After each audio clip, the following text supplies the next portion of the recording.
Guys, I finally upgraded my software to iOS 16 and oh my God. Welcome back to the channel. In today's video, I'm breaking down the best new iOS 16 features, in my opinion, as well as some tips and tricks that'll blow your mind. And as a little bonus, in the spirit of refreshing, I gave my office a little mini makeover that I'll share with you. Quick shout out to Logitech for sponsoring today's video. Y'all know my office is exclusively Apple and Logitech by choice. And it's perfect because they've designed a suite of tools specifically made for Mac. They seamlessly integrate with all of your devices and oh my God, the workflow is smooth as butter. But we'll get into that later. All right, so this is what my phone looked like before. Pre-update, pre-iOS 16, I have the iPhone 12 Pro Max. Fun fact, I did order the iPhone 14 Pro Max, so catch those videos when it comes at the end of October because I have to wait. But bye-bye iOS 15. Honestly, you were pretty amazing. I'm not even gonna lie, but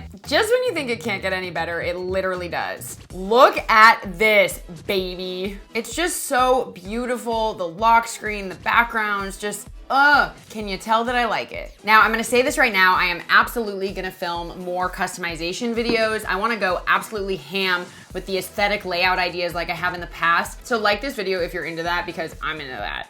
All right, so starting right off the bat with probably the most obvious change, the lock screen. For the first time in Apple history, you're really able to customize your lock screen and make it your own. Somewhat similar to how you can with your Apple Watch, you can actually change the fonts and colors and really customize what the face looks like, which, hallelujah, it's so funny how such a simple change can just make me so freaking happy. So when you go to add a new wallpaper, I really love that they give you a lot of suggestions, which honestly really helps because there is so much you can do here. As you've probably noticed, Apple finally has the technology to recognize a subject and dynamically layer it kind of in front of the time and the date, things like that. You are also able to add widgets to the lock screen. So if you just tap on that, you obviously have all your widgets to choose from. Another thing I absolutely love about these new lock screens is the ability to switch back and forth between them. So if you just tap and hold, all of your other wallpapers that you've created will show up, similar to the Apple Watch again. I've made a few already, which I'm a huge fan of. And you can always add a new one, which again takes you to the screen where you can really customize stuff. So that is by far my favorite and probably the biggest update with this software. All right, the next features are mind-blowing. But first,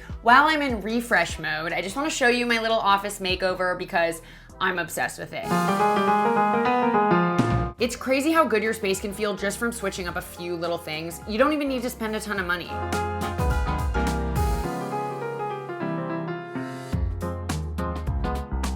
One of my favorite upgrades is this Logitech Lift vertical ergonomic mouse. Oh my goodness, it's designed specifically for Mac, as are several of the Logi tools I use, which makes my creative workflow so smooth. Both the mouse and my MX Keys mini keyboard seamlessly integrate with all of my Apple devices, and you can literally switch back and forth with the tap of a button. So I'll use my iPad and I'll use my laptop, and I can just click one button to switch it to my iPad and click another button to switch it back to my computer.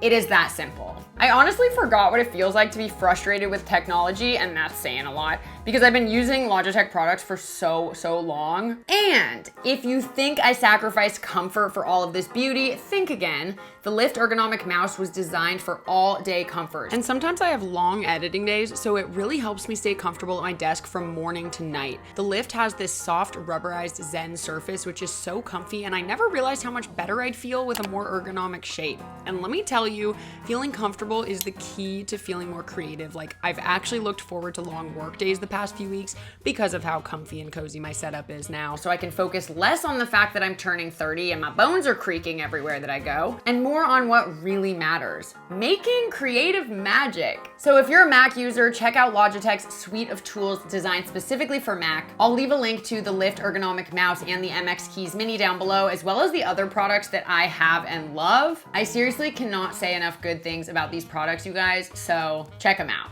All right, now let's get back to iOS 16. Here's a juicy one you've probably heard talked about the most, and that is that you can edit a text message after you've sent it. Just a round of applause for Apple, thank you. So yes, you officially can edit a text message up to 15 minutes after you sent it. Now, be advised though, that this only actually works if the recipient is also on iOS 16. So if both of you are on iOS 16, you'll be able to edit your messages. Now, beware though, recipients will be able to see an actual history of the edits that were made. So if you say something embarrassing, you're better off just unsending that baby. Which leads me to my next one. You can unsend text messages. Holy, yes, you can unsend text messages up to 2 minutes after it was sent. Do you know what this makes me think of is like, God, those times that people have sent like absolutely the wrong text to the wrong person. Like you screenshot someone's Instagram photo saying how cute they are and you accidentally send it to them instead of your friends. I wouldn't know, that's never happened to me.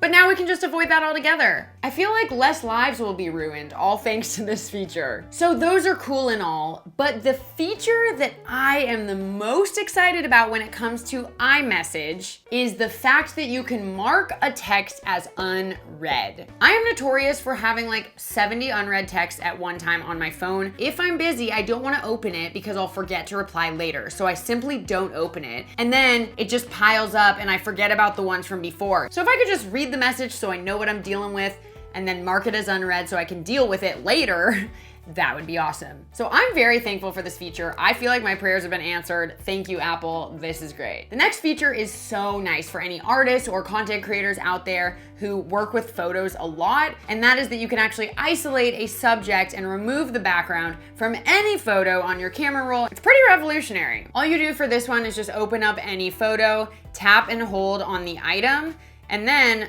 up will pop a little copy and a share button. You can either copy and paste it anywhere or you can share it. I'm just going to save it as an image and there it is in my camera roll. I was about to say, this feature is absolutely not perfect. It definitely has a lot of refining to do, but lo and behold, this is one of the best jobs it's done. So I think it's very important to have a pretty clear photo, not a lot of distracting things in the background, and then it works very, very well. Dang. Let me just try another one. Gonna tap and hold on me. Okay, not bad, but as you can see, definitely not perfect. I'm hoping it gets better with future updates because then I can cancel my Canva Pro membership and that would be nice. Speaking of photos, let's talk about visual lookup for a second because first of all, how did I not know that this was a thing? I didn't know. So if you live under a rock like me, then let me explain this to you real quick. If you're scrolling through your photos and you notice that the little I button has stars on it like this, you can click it and you'll see it says Lookup Landmark. If you click on that, it'll literally tell you what the landmark in the photo is. Wisconsin State Capitol, that is correct, ding, ding, ding. It'll show you on maps, it'll show you similar images on the web. It's pretty freaking creepy, but also awesome. So I guess they expanded it in iOS 16 to also include more insects, birds, other things of the sort. So I don't know how I didn't know about this, but that's pretty freaking cool. Speaking of photos, once again, another feature that I have just needed for so many years, and I've tried apps and it's just not been the business. And that is that your iPhone can now detect photo duplicates. So if you go to your camera roll and scroll to the bottom and simply click on duplicates, it'll show you a bunch of actual duplicate videos and photos. I'm sitting here wondering like why I even have duplicates of all these. It doesn't quite make sense, but apparently I do. Another new feature that I really, really love is the fact that when you go into your focus modes and click on settings, you can now add something that's called focus filters. This allows you to set focus settings within specific apps, which of course will just continue to help you be less distracted, which I always need. I also love that you can now add a focus schedule. So I could set my workout grind focus mode to just turn on every morning at 8 a.m., turn off at 5 p.m. I just made up those times, but you can just schedule it so you're not even thinking about it. I love it. All right, let's talk about notifications. Overall, they're not too different, but something I really love is that you're now able to choose between 3 ways to view your notifications. Currently, I have it on count. All that means for me is that my notification will pop up, and once it's already been there, it'll kind of go back down and just show me the number of new notifications that I have. I love this because I get so freaking overwhelmed when I just see a bunch of notifications on my lock screen. I want it to feel clear and clean throughout the day, and that way I know that I have new notifications, but I don't have to kind of see them yet, you know what I mean. The next new feature is one of my personal faves. It's very low key, but I just feel like it is so useful. And that is that Face ID will now recognize you in landscape mode. Again, very niche, very random, but the amount of times that I'm using my iPhone to film and it's on a tripod and I have to like turn my head to the side to unlock it, yeah, it just ain't it. But not anymore. Now I can look like a normal person without going like this. The next feature that I love is that they finally have added Quicknote to the iPhone. They already had this on iPad, and I was kind of waiting for them to do this here. I love this because let's say you just stumble across something on the web and you kind of want to save it for later, or, you know, compile things onto a note. You can just click on that browser's share button, and then of the options that pop up, one of them will be add to new Quicknote.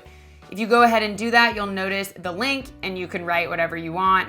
Dress ideas. All of your Quicknotes will show up in one folder, which you can kind of deal with and sort later, which I really love. So I'm a big fan of that. It just makes thinking about things on the go a lot easier, so that's nice. The next feature I find extremely useful, and that is that the Health app can now give you reminders for medication. You can track your medications, you can learn more about them, and you can actually get daily reminders to take certain medications, which I think is so important for so many people. But if you click on browse and then medications, you can actually set up your medications so you can add them, you can track them, you can set a schedule and get reminders, which, oh my goodness, is just so great. You really should be able to do everything with this one device, and you pretty much can. All right, you guys, and last but not least, because I could seriously go on forever and I'm gonna stop myself, I'm a Waze girl through and through, okay? Let's not get it twisted. But Apple Maps did just incorporate multi-stop routing, which, oh my gosh, is so important. So you can now add up to 15 stops. They do a pretty good job actually estimating the time it'll take in between each stop, obviously not accounting for whatever you do at those stops. But I do find this to be incredibly helpful if you're trying to plan a road trip or anything where you have multiple stops, which I feel like is quite frequent. So it's kind of ridiculous that you couldn't do that before. But I'm very excited. Like, this could honestly maybe sway me to make the switch. Probably not, but I thought that was pretty cool. All right, guys, there are even more features that I want to share, but I'm going to save it for another video. So comment down below your experience so far with iOS 16. Be sure to subscribe so you don't miss my home screen customization videos and all of my iPhone 14 Pro videos when I get the phone, because I'm so excited to get it. And be sure to check out my Logitech products. I'll leave links in the description, and I'll catch you guys in the next video. Bye.